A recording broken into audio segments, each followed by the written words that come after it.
কিসের হিসাব? নামাজের।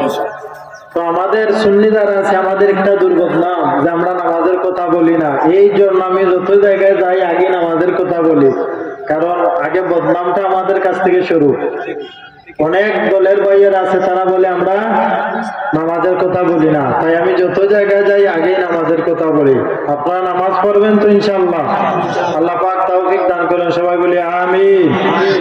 আর এইরকম কথা বললে হবে না, এমন ভাবে কথা বলতে হবে, বুঝিয়ে দিতে হবে বাংলাদেশের নাস্তিকদেরকে যে আর যেখানে কোরআন হাদিসের আলোচনা হয় এই বাংলার জমিনে যতদিন একজন ইমানদার আল্লাহওয়ালা বেঁচে থাকবে ততদিন এই বাংলার জমিনে কোরআন হাদিসের মাহফিল হবে, কেউ বাধা দিতে পারবে না।